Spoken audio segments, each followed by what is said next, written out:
Combat log. Final entry. Should I fail, let this be a record for those who come after me. 2 nights ago, a madman unleashed a plague on Gotham, turning the infected into what I can only describe as zombies. Mindless drones at his command.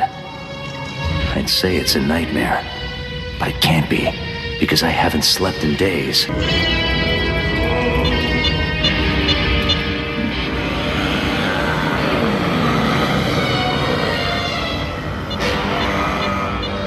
I have one chance to save the city. No!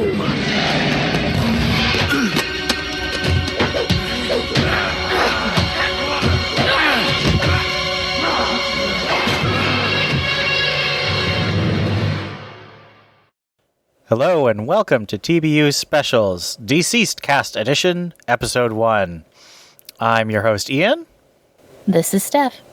And this is Theo. So, my amazing co-hosts on the TBU Comics podcast have been bugging me about DCeased for a while now.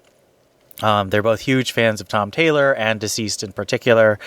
And I was browsing the Reddit the other day, and I noticed that all of the top posts were about DCeased. And then Tom Taylor decided to put a certain character in the role of Robin in the digital first series, DCeased Hope at World's End. And the combination of these two factors, the just really high engagement with the material and my own now newfound engagement with the material, made me give in to the wise demands of my co-hosts. And so we're doing a special TBU cast for DCeased until at least the end of Dead Planet, which will be in probably about 5 months. So our plan is we're going to catch you up. We're doing 3 issues of the first series today, and then we'll finish up the series in our next episode.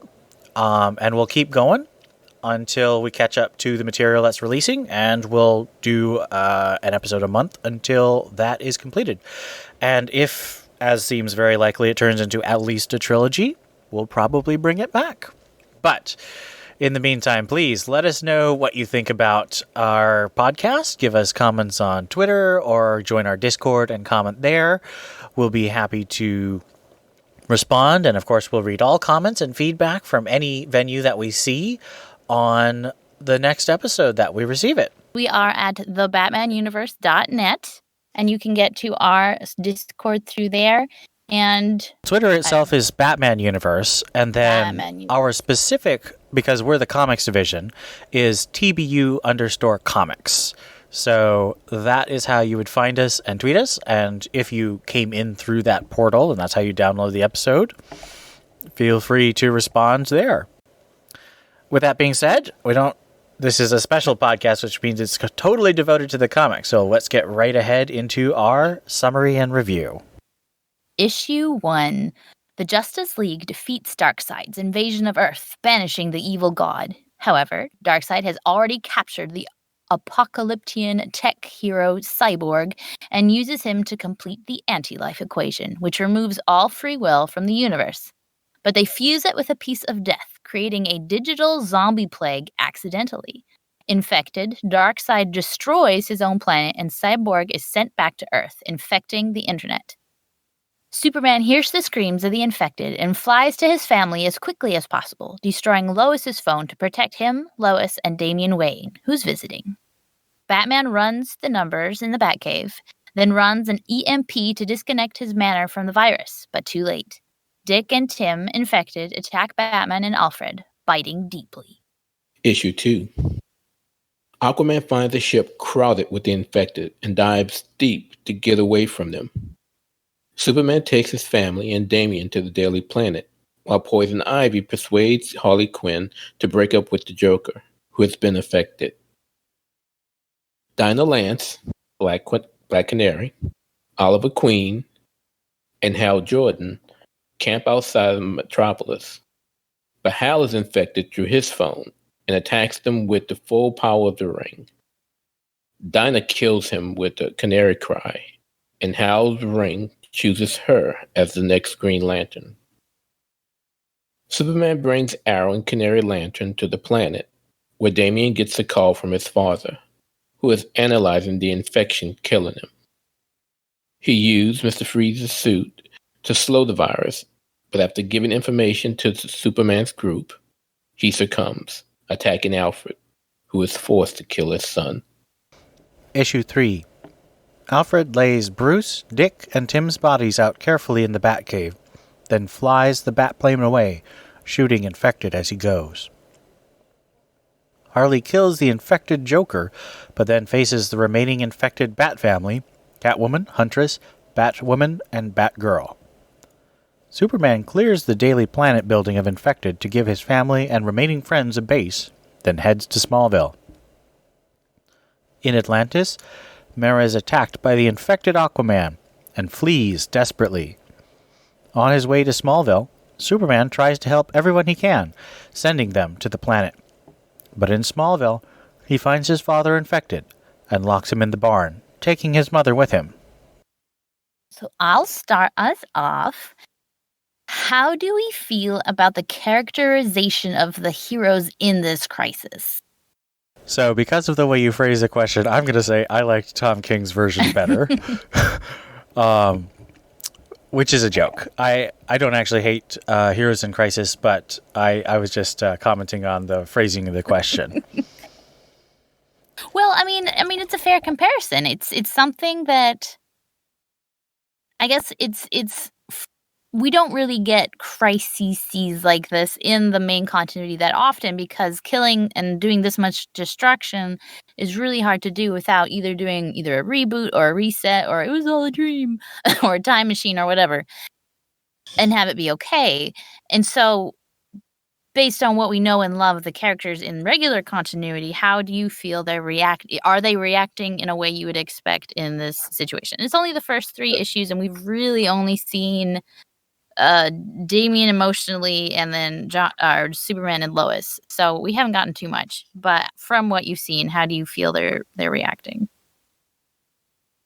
Well, again, it kind of goes back to some of the things that we've mentioned in previous casts as well, with regards to alternate universes and alternate timelines, where characterization, while important, doesn't necessarily have to be all that important, because the author's kind of allowed to go out there with regards to the voice he gives to each character. And as we can see, and we'll continue to see, Tom Taylor really goes out there. So I am definitely okay with it, especially considering the fact that, this is an alternate universe that we're looking at. And all criticisms of Heroes in Crisis stay in place. I would say that I think the characterization is pretty much, I've come up with a term recently, golden continuity. And what I mean by that is, it's the sort of default in your head when you think of a character, even if it's not the actual status quo of a character at any given point. So oftentimes we'll say golden continuity is, Superman is married to Lois, or Batman has 4 sons and a couple daughters and so forth. Even if some of those characters may be dead at a certain point in time. And of course, the golden continuity isn't fixed. It's going to change. Obviously, Superman and Lois being married would be sort of golden from, the mid-90s till now. But John being part of that golden continuity isn't really standard until 2015 when Convergence hit. And it's sadly not the golden continuity now, the actual what's going on. Even though John's not dead, he's just not in this age range, so it's not the same family dynamic. So I don't know, I just feel like Taylor's reaching for this sense of everyone who's vaguely aware of the comics knows this characters and their relationships to each other. And he never really makes anyone super out of character from that basic idea. He doesn't really delve deeply into any characterizations, but he also doesn't make anyone do something radically strange for their characters. Mm-hmm. So let me ask this question, since we've all mentioned continuity in one way or another. Considering how DC and publishers in general go through their cycles of reboots, would you accept a DC type event in continuity, regular continuity? Oh no. They're killing all their money makers, which is going to be one of the topics I want to discuss later. Yeah, But I mean, there's no real way this could happen and them not reboot afterwards. Right. Like if you wanted to... Sorry. I mean, so if they decided they hated Rebirth or Rebirth was over, and then they were like, okay, everybody turns into a zombie, and then poof, we started to... That would be the only way they would do it, is if this was their follow-up to the reboot. Or no, they're preceding the reboot? Preceding the reboot. I mean, but we already see situations now. Again, Tom Taylor's killing someone off, and it's actually in regular continuity with Deadshot. Now, again, Deadshot isn't Batman or Green Lantern, but I mean, he was played by Will Smith. That's a pretty high-profile thing, right? And we all know, at least unless it's Valiant Comics, if you're dead doesn't necessarily mean you're dead. So, we could always have a Flashpoint type event to somewhat correct the wrong. Well, that is actually something I want to bring up when we get to episode 3 and we cover A Good Day to Die. So I don't want to go too far down that road now, but that is something that we will bring up. And then to answer my own question, I was kind of, I don't know, looking more at like when Harley kills Joker, up until even just after that, you're not sure if she understands what's going on. Like it just looks like she's there to kill Joker to like end their relationship. And then I think later you realize, oh no, she knew he was a zombie. But it was just kind of funny seeing that she's not responding to any of the chaos going on around. She's just single-minded on, I'm going to go kill Joker, which I thought was pretty So funny. do you think she went there specifically to kill him or just to break up? I think to her they were one and the same. I mean, she went with a shotgun, right? I mean, why would you go to break up with someone with a shotgun? That's a very good point. I hadn't thought about that before because, DC will never let anyone really kill the Joker. So Harley's broken up with him in the main continuity and never killed him because DC needs to make money. But since this is an alternate universe, yeah, I think that is a very sensible thing for Harley to do because he's a mass murdering. He's not the type of person who takes a quote-unquote betrayal, even though we wouldn't consider a breakup a betrayal. I think the Joker is the kind of bad person who would. And I think it was awesome that the ring chalk chose Dinah. Like, I got excited when... I remember the first time I read it, I actually, dropped the book and cheered because I was just so excited that Dinah got a ring and got real superpowers, even though screaming enough to kill someone, I guess, is a pretty cool superpower. Is limiting, though. And... I still like Lois Lane as a Blue Lantern better. But... the one thing that did kind of bother me was how did Dick get infected? Because they keep really harping on how Dick doesn't do technology. Well, but that was just Ben Percy. No one else has ever done that as part of his characterization. Okay, then never mind. Forget that then. So I don't know. I even though this is, Tom Taylor's interpretation of the characters, and I get that, I thought that he did a decently good job from my perspective of how people would react in this situation. Oh, but here's another thought. What if, Tim obviously is really hooked into technology. What if he and Dick were just hanging out, Tim checked his phone and then bit Dick, know? Yeah, that's what I was thinking too. Maybe that's what Oh, God, that did not sound right. Oh, jeez. Would it be better if I said bit Rick? Bit Nightwing. He was wearing his costume. All right. Why do you think DCeased is so popular? This series was incredibly popular. It sold, what was the first issue sales numbers? Let me tell you, 242,000 before reorders. Yeah. And there was a lot of reorders. So it sold well over twice, possibly even 3 times what Batman sells, which is the regular best-selling title at DC. So it was really, really popular. So why do you think this was so popular? Well, it's partially probably because it's Tom Taylor, and I mean, Justice was not supposed to be so long, right? I don't know. all Well, the but details, Tom Taylor doesn't sell super well. I mean, if you look at Suicide Squad sales, it's not like it's doing much more than 20,000 an issue. maybe, but I don't know.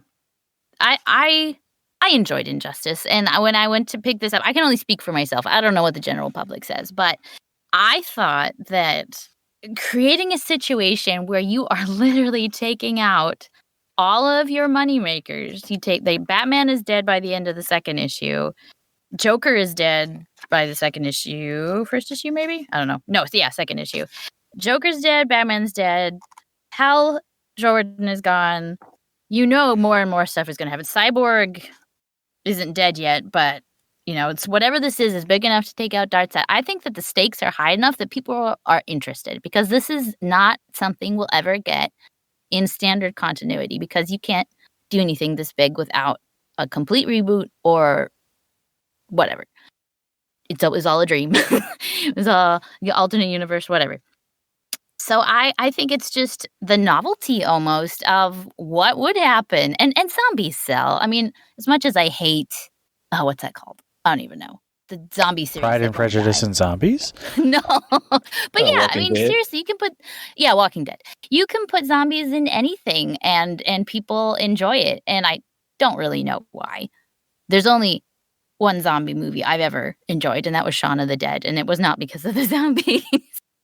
But for whatever reason, they do sell. And it's interesting. And to me, I like Tom Taylor's writing enough that I'm enjoying the characters. And this will be a question I ask later. But, to me, it's not even that it's a story about zombies. It's, okay, if something happened and all your big sellers were gone, you now have to highlight what's so great about the minor characters and Harley Quinn. Because they can't kill off everybody. And I just think that's really cool. I'm not calling Superman a minor character, but there's going to be a lot of characters that haven't had a lot to do since Rebirth started, and it's just cool seeing them highlighted and given good characterization. Well, what would be good to see, since you brought up the word zombies, is to see how DCeased compared to Marvel zombies. Because obviously DCeased was DC's answer to Marvel zombies. So I wonder how those two compared from a sales standpoint, and maybe that's something that we can have together for the next episode. Yeah, absolutely.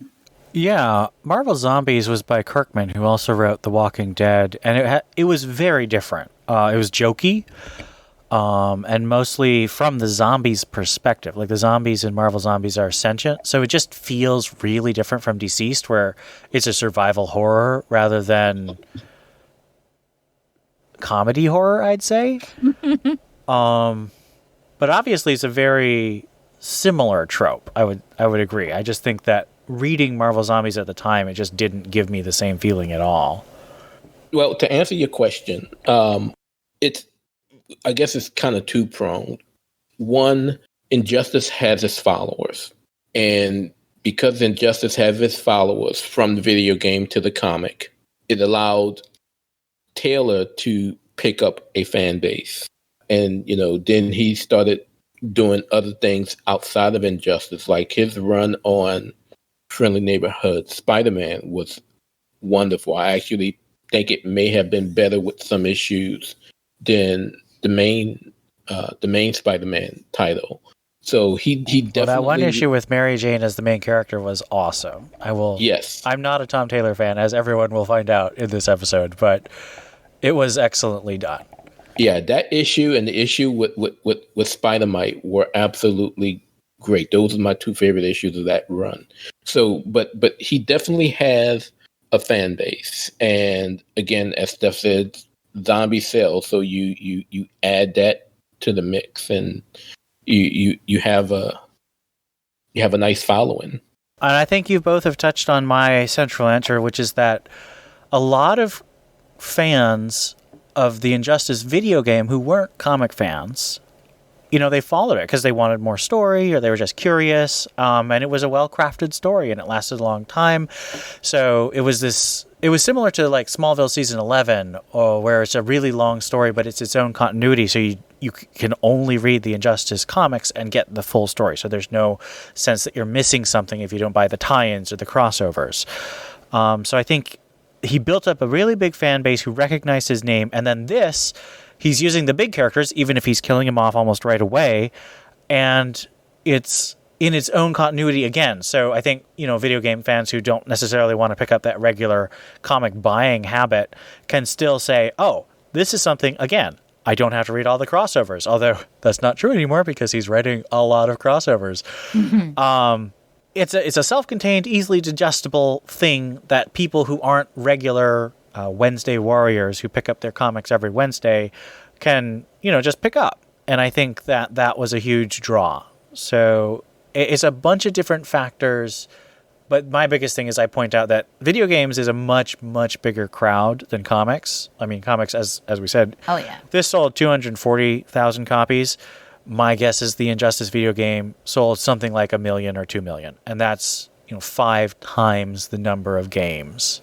And I think it was a multiplayer, because couldn't you fight 2-on-2, right? Yes. So obviously, more people than just bought the game would play it. So you've got this enormous audience that's built up who are interested. And even if just a fraction of that, it's still much bigger than the normal comics audience, which hovers between, 20 and 40,000 for a normal title. All right, let's go to our second round of questions. Did you feel emotionally invested at all? We get a lot of death in these first 3 issues. Did you and hope, a lot of death, but also a lot of hope. Did you feel your heart taken on a ride? Well, I will say yes, most definitely. And I think the one that really got me in the feels was at the point Bruce began to succumb to the equation, and Damian goes from father to saying dad. Yeah. And it was at that point that it really hit you. It really humanized someone who throughout his history was this stubborn. He was truly his father's son. And at this point, he knows this is the end. And that emotion that has not been known to be a part of his persona now comes to light, and it just bam. And as he's sitting there and John goes to be with him, and he's like, I'm not going to say anything. I'm just going to sit here with you so you're not alone. Mm-hmm. That got me in the feels at that point. I have to admit that no, I wasn't very emotionally engaged. We will get to a point where I'm extremely emotionally engaged, but you'll have to wait several episodes to find that out, although you already know what it is if you're paying attention. Because I know it's an AU, all the deaths don't really mean much. I do think Taylor wrote it well in terms of the characters react like they would, and I do feel with them, but it's all kind of distant to me, just because there's always that feeling for me that it's an AU. You're saying that you typically aren't emotionally attached to any Elseworld type book? Yeah. The one exception that I've really had has been Smallville season 11, and I think that's largely because I had a huge connection to the writer Ryan K. Miller who wrote Batgirl. So maybe it's just a question of being attached to the creative team, but I have just always really had a difficult time connecting to Elseworlds.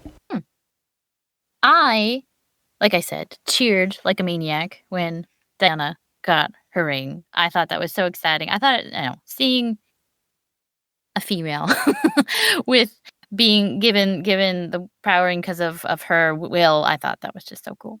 And absolutely, like Theo, the death of Batman and just Damian's response definitely got me.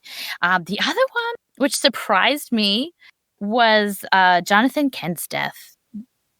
or I guess the abandonment of said former Jonathan Kent, now zombie Kent. I don't know. I just got teared up. Maybe it's because I've been having some emotional family drama myself lately. But I just, when he, walks away and says, Dad isn't here anymore. I don't know. That just really, I could feel my eyes kind of get warm and my sinuses clog up a bit. But yeah, that really got me sad. I totally feel that. As I said, I think Taylor does a very good job of putting the pieces in place to connect to you. And whether it connects or not is really, just such a subjective thing and depends on where you are, Mm-hmm. So my not connecting isn't meant to be a knock at it at all. Now, I will say that the one that really caught me off guard was Darkseid's death. I mean, that's true. I mean, from our history of the character, he was the one person who could not succumb to the anti-life equation. And here, it's not Darkseid who's immune to it; it's the side. Because they say he's immune to this, but he knows what's going on. So that one really caught me off guard. But from an emotional standpoint, yeah, seeing Damian Wayne become a human boy at that point really had me in the feels that, at least from this universe, it was about to get real. Because again, even Ollie said, "You're you. You always. If anyone gets out of this, it's always been you." And now he's saying, "Nope, I can't avoid this one." Mm-hmm. So, since we're kind of talking about these emotional events, was there any death, or which death or transformation, not just someone's death, but their transformation to a zombie or what have you, hit you the most, and why is it Batman's? I mean, it is Batman for me, and it's because it's Alfred. I mean, yeah, that's true. Alfred, I've gone on record by saying I really dislike it when Scott Snyder has Alfred calling Batman's son all the time, because I think it cheapens the relationship between them, even though I 100% believe that Alfred loves Bruce as a father. I think that his class and his position and just the way Alfred is, very British, very uptight, he'd have an internal censor. He just wouldn't call Bruce son. But I think Taylor built perfectly to the moment where, he says goodbye, son. And I think it was very, very well done. And that's definitely, to me, the most powerful of the three we've read so far. There are, of course, more to come. To me was the most surprising. I was very surprised to find out that, hey, especially with all the art and variant covers that were available, the fact that Batman is dead by issue 1, I was like, whoa, okay, so they're going to build this on not Batman's back. That's very cool. I kudos and my respect to that. Issue 2. I don't know why I'm saying issue 1. But you make a point, because actually he may have died in issue 2, but you knew death was coming at the end of issue 1, because that's when that's true. He was bitten into. Munch. The one that really got me, there was 2 actually. So one was just seeing the birds of prey. It's like after Dinah's high, seeing then that all my favorite females are now zombified, I was a little sad that, okay, so we're not getting any of them. That's okay, I guess. And then, to be honest, Mara escaping Atlantis and just knowing that pretty much because everything, the blood, the 2 things that transforms is blood and internet. And so down there, the blood is going to spread very quickly and is going to touch every single living thing in the ocean. And the fact that she just has to escape and just everything behind her is just lost. That actually hit me pretty much or pretty badly is Mara just seeing the hopelessness and needing to just swim for her life. Yeah. Those are really good. Yeah, and for me, again, Batman's death, Came kind of hard simply because it's Batman. This is the Batman universe. But as far as shock, again, as I mentioned, seeing Darkseid succumb, considering all of his might, all of his, power, yet Cyborg survives and is immune to the equation because it's in him and he's the one that's passing it on, did come as a shock. Maybe because I'm not a Cyborg fan anyway, but just seeing someone of Darkseid's status being whimpered away just again shows how real Taylor was going to make this story out to be.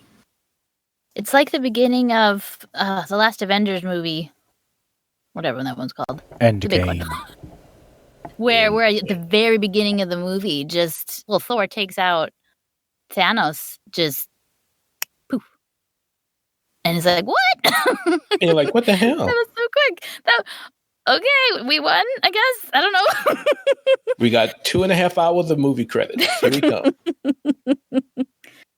All right, and I'll go for my second question, which is the popularity of DCeased democratizable or fungible or transferable or even mimicable or imitatable?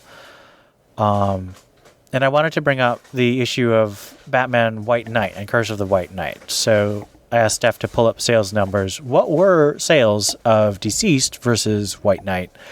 And do you think that they have similarities that can be learned by other people attempting to have success like this? Right.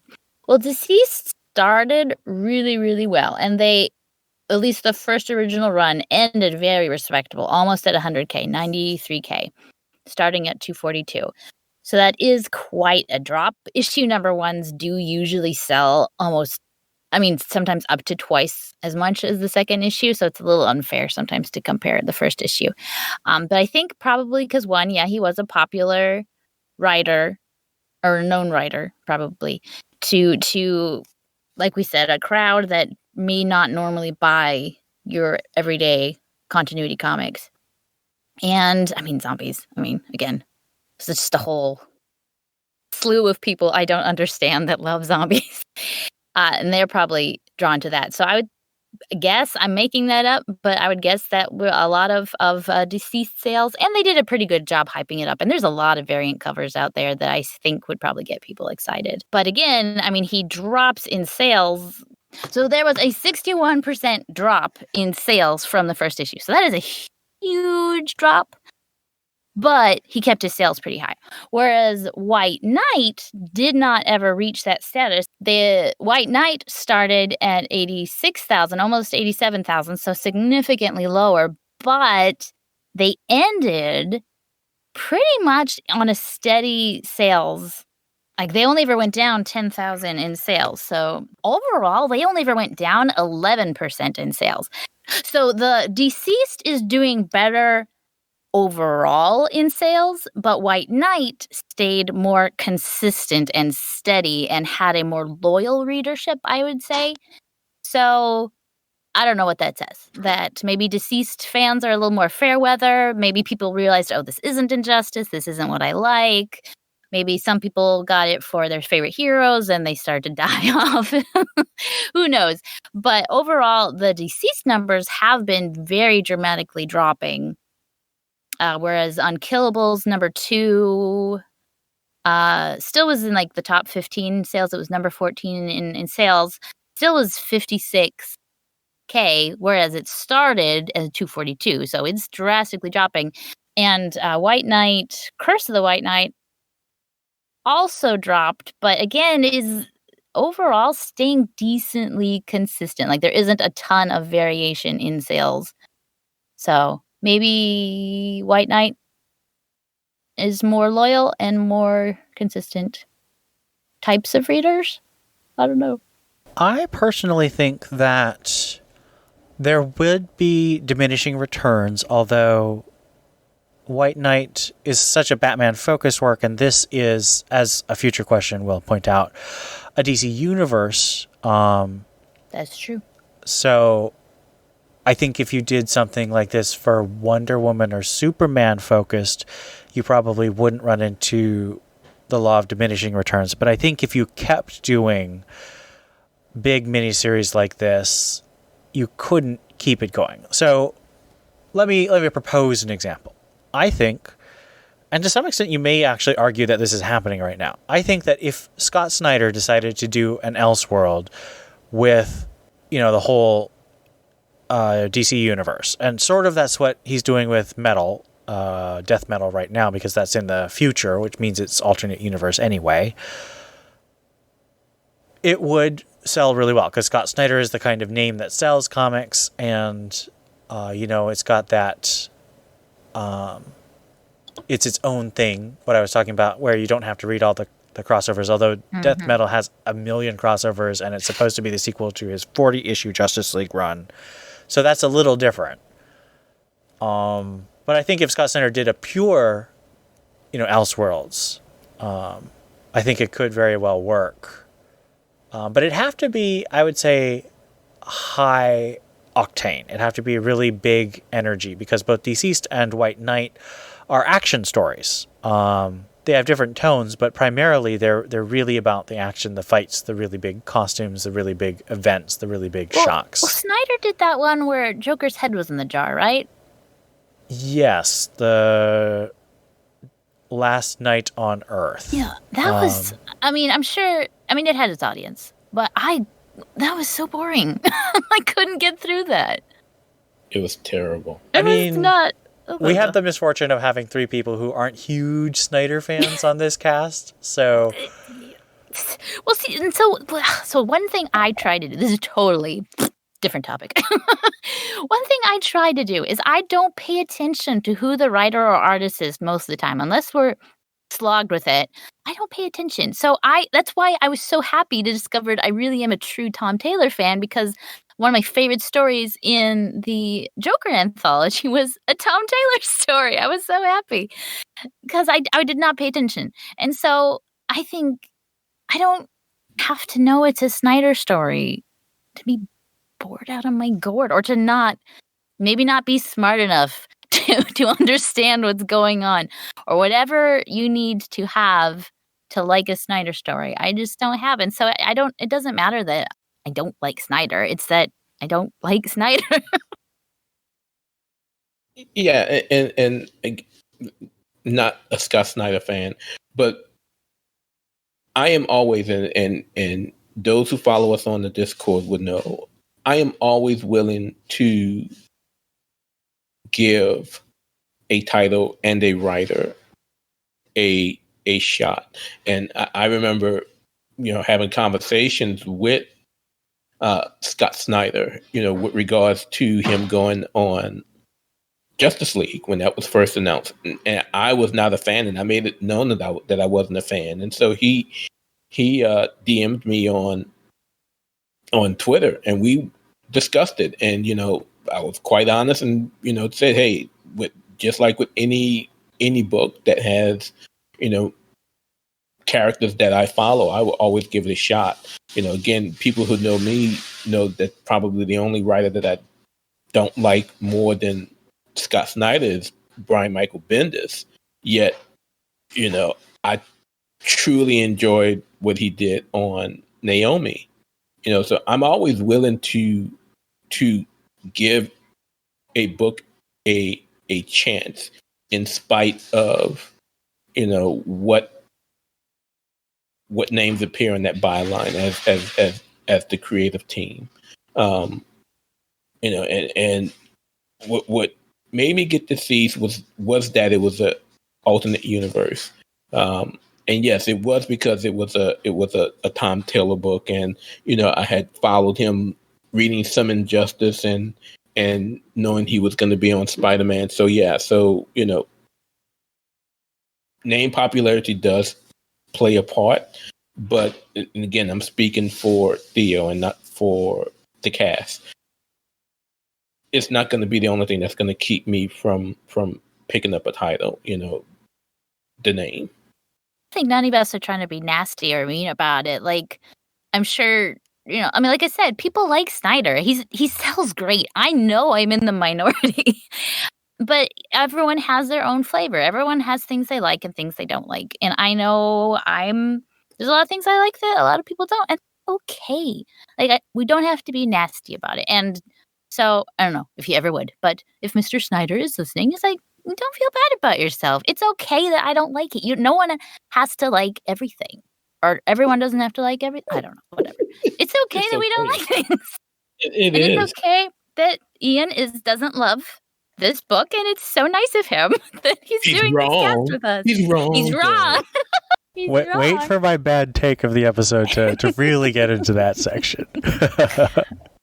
I think you've both made really excellent points. One of the things and this is a tangent. I hope that it's interesting to all you specials listeners, but this is a special, so we kind of get to do what we want. One of the things I've really tried to focus on since I started running the podcast and since I've been a writer at TBU is I used to, in my 20s, really spend a lot of time, arguing about things that I thought were badly done. And I think there is merit in criticism in recognizing where something is unsuccessful, where something is not as carefully thought out as it could be, where it's not as consistent. But I think if you focus too much on that, why would you keep spending your life in that? You're making yourself less happy. And so I've spent most of my time really trying to find either the things that I can take out of something that even if I don't like it as a whole, I can enjoy those parts, or really promoting stuff that I love, truly. And one of the reasons I really wanted to do this podcast is because Theo and Steph have such a pure love of this series, and I thought it was worth sharing. And hopefully you guys will respond to that. I hope that you guys enjoy this podcast as much as we enjoy making it. All right, let's move to our third set of questions. So my first question, which I probably should have made my first question, does the gore and blood distract or add to your enjoyment, or is it just kind of neutral for you? Well, you can't have a zombie you can't have a zombie book without gore. Absolutely. And I think I would have been more disappointed had it not been that way. And I think, as Ian mentioned earlier, it's kind of the difference between what we got with Marvel Zombies, where it was more comedic. You don't expect that when you're talking about zombies. You look at The Walking Dead or anything else. It's about the death that comes from the undead. So if it wasn't for that, I think the gore makes it more believable for me. Again, we all know it's an alternate universe, but the fact that we are seeing these characters die and transform and everything that comes with that makes the story believable. That if it wasn't there, it would just make it be, okay. For me, I actually mentioned when we were planning this podcast, we've actually been planning for a couple of weeks now, that after doing my reading, I actually woke up with a nightmare of fighting zombies. And it wasn't the blood. For me, the really difficult thing about zombies is that anyone can turn. So, you can have a normal friend and you turn away and then they're a zombie and they're trying to kill you. And they just keep coming, you can cut off arms and legs and they just keep coming. There's that just horrible relentlessness about a zombie. And then you've got superpowered zombies, as we'll see later on in this series, that are just so much worse. And so while I myself am not a big gore fan, I think Theo's absolutely right. That is the series. It is the concept. It is completely appropriate to what's going on. I would say that the covers are sometimes needlessly gory. But again, it's the audience. It's what's appropriate for what this series is going for.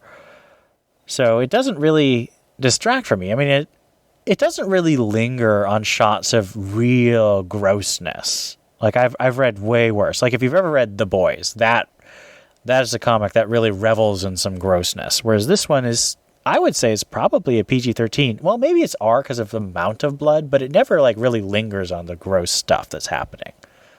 Well, I'd say for me, like I said, I think I've only ever watched 2 zombie movies. One was Shaun of the Dead, which which was one of my favorite movies early college, and I tried watching that a few months ago, and I almost barfed. I was like, what was I thinking? How did I watch this? And then the other one was Night of the Living Dead. Yes. Which The original or the remake? the original, which That I actually thought was fascinating because of the commentary on police brutality. But back in the 60s. It's very interesting. Movie Yes, started African I American. watched the original as a child. That is the only horror movie that has literally given me nightmares. Oh no! Yeah, it was pretty icky too. But I tried to concentrate, and this is actually where I'm going with this. Is I did focus on what is this is a horrible, gross movie. What is the message? Shaun of the Dead didn't really have a message. Night of the Living Dead definitely had a political and socio-economical whatever message. And so what I tried to focus on, this is, like I said, not my favorite, but I love the characters so much, and I love his dialogue, and I love his characterization. That yes, there is violence, yes, there are zombies, but I'm reading it for what are the stories that are coming out of that? What are the character developments coming out of that? And that's what I like so much about his stories, and that's why I enjoyed this one. So, since we're on the topic of horror movies, one of the things that we've seen with this series is, and it's with all of the other issues as well, is a slate of variant covers depicting some of the well-known, the more popular horror movies that we know. So for these first 3 issues, it was It, and it was The Nun, and it was, oh no, what was the Nightmare third on one? Elm Street. Yes, Nightmare on Elm Street. That was issue 2, actually. So, what are your thoughts? What are your thoughts on these special movie covers and how they were used, not only for these 3 issues, but the entire series? Because there was even a few that Ian liked as well as disliked. I think it's clever. I think it was very convenient that it came out around-ish the time that this released. I don't remember if it was being hyped up or it had just come out. I don't remember. But yeah, the It poster was very timely. I think it's clever. You're able to do things in these variant covers that don't actually happen in the book. So it definitely is a creative outlet. It's a little disappointing. I mean, it's like we talk about on the regular cast, is that the things that happen on the cover never happen in the book. It's all nonsense. But in this way, in this, because you're copying a poster, it's just, I don't know. I think it's creative and it gets people interested, and people who know the horror genre get excited about, haha, look, it's my favorite, eco-terrorist being attacked by zombie Batman. I don't have a whole lot of commentary on the movie covers because I don't watch horror. I haven't seen any of the movies. The one comment I will make is that there's a cover, I believe a retailer exclusive, which was an imitation of Batgirl number, let me think, it's 12. With Stephanie Brown sort of all beaten up and wiping her mouth from the rain. And in this version, it was Barbara Gordon. And that made me very annoyed because it's stealing Stephanie's pose. And the original cover is by Artgerm, and the artist Jane Ann Colito mentioned that it was in honor to Artgerm. And I thought it was very well done. It just annoyed me until I realized what it meant, which is that Barbara Gordon is sadly deceased. But Stephanie Brown is not yet, at least. Yeah, again, for me, I think it was a good concept, considering, it wasn't the only slate of variants that, they put out there. Like Ian mentioned, there were plenty of store exclusive variants, and a lot of those exclusive variants were based on other popular covers. Like for example, there was one that gave homage to Crisis on Infinite Earths. The iconic Superman holding the dead Supergirl in his arms. So I'm okay with it.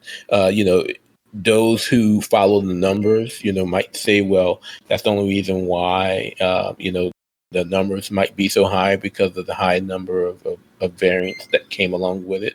But hey, I mean, if those variants sell, again, that tells you that people are buying. So I'm okay with those. But I enjoyed this as well. So my third question is, there's multiple artists on this issue. Trevor Harsing is the quote-unquote main artist for DCeased, but there's at least one other artist for this issue, which was 26 pages, which is 4 pages longer than a quote-unquote normal issue of a 22-ish pages. Does the art change? Do you notice it? How do you feel about that? I personally think Trevor Harsing feels a lot like Clayman, which is sort of why I noticed, because I'm a big Clayman fan. So the similarity was a little jarring to me when the style changed. Yeah, I mean, the lines are thicker. I mean, the colors even look different a little bit. It's got more of a cartoony, it's not cartoony, but it's got more of a cartoony feel, whereas it looks like the rest of the art trying to be a little more realistic. They've got lines on the faces, and it's a little more detailed, sort of. They're both very detailed, but it is decently jarring, but I appreciate that it's Apocalypse, like it's a different world where it's a different art style, so you can kind of get away with that. I don't know. It is a little strange though, because it's just so drastically different in art style. Yeah, I could tell when it went from one artist to the other, but most definitely, Harsing, if you didn't have any of the creative team's names on there, you could have easily fooled yourself into thinking that Clayman had something to do with the art, in especially in the first issue. I loved it. I didn't have any issues with it at all, but I definitely could see the difference when in the pages he drew compared to the others. So my last question is that, do you think this story belongs to a particular character or family? It's clearly a DC Universe story, but with Batman dead in the second issue and Joker also dead, would you consider it more of a Superman story, or how do you see it fitting into a family? It really starts as a Superman story. I mean, spoiler, if you've already read it, it's eventually not going to be a Superman story. And to be honest, I've only read the first run. I haven't read Unkillables yet. So I don't really know where the story's going yet. But like I said, I really appreciate that this story seems to belong to characters that don't normally get the spotlight. And it's going to elevate either new or old characters that we haven't heard too much from. And so I think that's really cool. Yeah, I think this is a new Justice League book.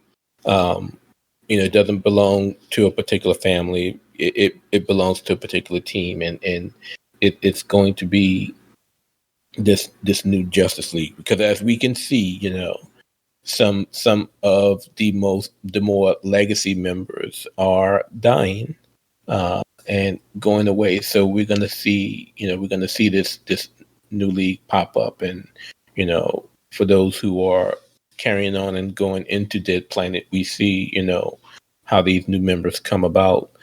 So if it belongs to a family, it's to the JL family. Well said. But actually, I did have one last question. Go for it. Maybe that could.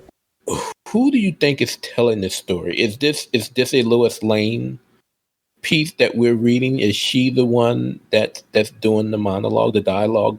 I meant to have that be as one of my questions, because sometimes it seems like Superman Sometimes it felt like it was Cyborg. It was really kind of hard to tell who was narrating. Yeah, in the beginning, you may have thought it was Cyborg, but then there's so much of it that's in the third person. You get some we's and hours, but a lot of it is third person, and as that third person is going even through the Cyborg scene, that kind of made me think it wasn't him, but the lettering also almost looks like a typewriter type font, so it kind of made me wonder if it's Lois who's telling the story. I feel like it's supposed to be Lois. I never really considered who until I got to the end when I think it was revealed that at least part of it was Lois. So I just sort of went with it. Yeah, I would say it's either Lois or Clark. And oftentimes when you're married for a long time, like Lois and Clark, you do pick up speech patterns and phrases from your spouse or partner. So now we come to the last segment of this episode, which is going to be a recurring feature, which is Ian's bad take of the episode. As everyone knows, I am not the biggest fan of Tom Taylor or the DCeased universe, although I've come to appreciate it more. So I'm going to have a radically bad take on this issue or issues, and my co-host will set me right. So my bad take of the episode is killing characters is cheap. It's cheap drama, cheap storytelling, and you shouldn't use it. I would agree if it was main continuity and you knew they weren't going to stay dead. Because they always bring them back. And in that case, yes, it is cheap because their death literally means nothing because they will come back. In this case, because it's alternate universe, their death does carry more weight because they probably are really gone for the rest of the series unless they come back as a mindless man-eating zombie, which is terrifying. And I think, like I said, I don't want to sound like a broken record, but I really like that they're getting rid of their cash cows. I think that's very brave. I don't think that's cheap at all. I mean, if you look at anything Batman, any story, the title is always Batman, blah, blah, blah, blah, blah. Batman, Gotham, I guess, like Batman, I don't know, whatever. Because then you can file it under B and people will find it. Because people who don't know what they're looking for but know they want something Batman will find it under Batman. This one is saying, look, we don't need Batman. Eventually, we don't need Superman. We don't need Wonder Woman. We don't need Aquaman. He's going to attempt to tell a story, a long-form story, without their cash cows. I think that's awesome. I think that's not normally a story I would want to read because I fall in those people that I go to B, I look for Batman, I go to C, I look for Catwoman. If I can't find anything, too bad, so sad. Oh, and now S for Super Sons, or used to be S for Super Sons. This has got me interested. I care about these characters, and I find my niche and I stay in it. And so Tom Taylor is pulling me out of that, and I don't think that's cheap at all. I think that's very ingenious and brave and creative.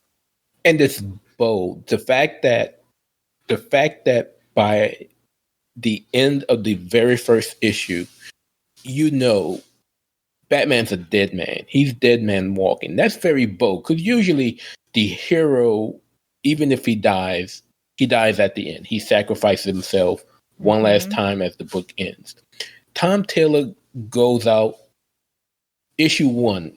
He takes out Darkseid. Bam, gone. He takes out Green Lantern. Bam, gone.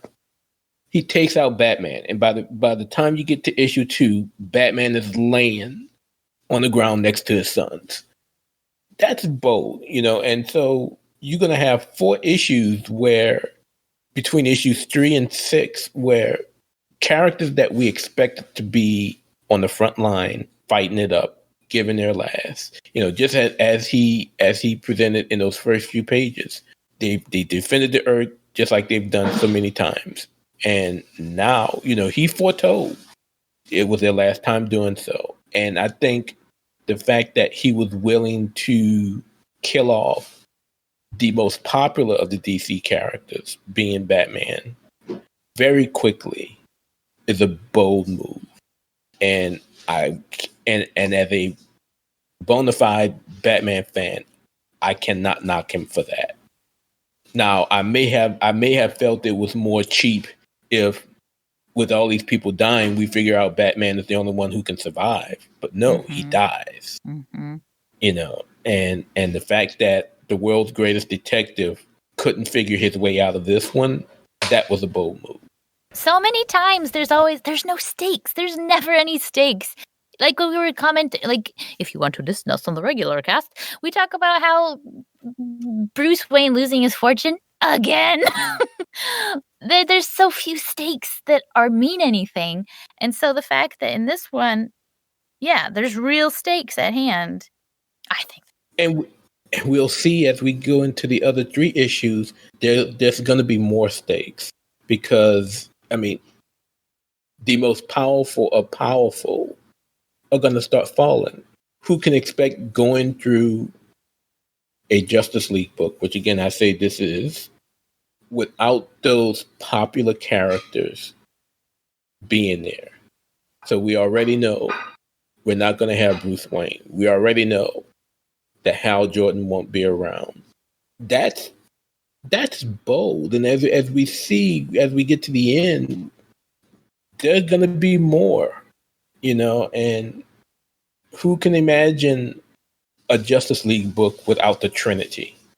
In some way, one member or another, in one shape or another. I just think it's a bold move. And the fact that by even making these moves as early as he did, that the universe is continuing and that we're getting more of it, shows that it pays off. That it paid off for him. So I'm not going to knock him. Well, I think you've made good arguments, and these bad takes of the episode will be slightly tongue-in-cheek. So, thanks for listening to our first episode of DCeased Cast on TBU Specials. This has been Ian. This is Steph. And this is Theo. And we'll see you next month for another TBU special.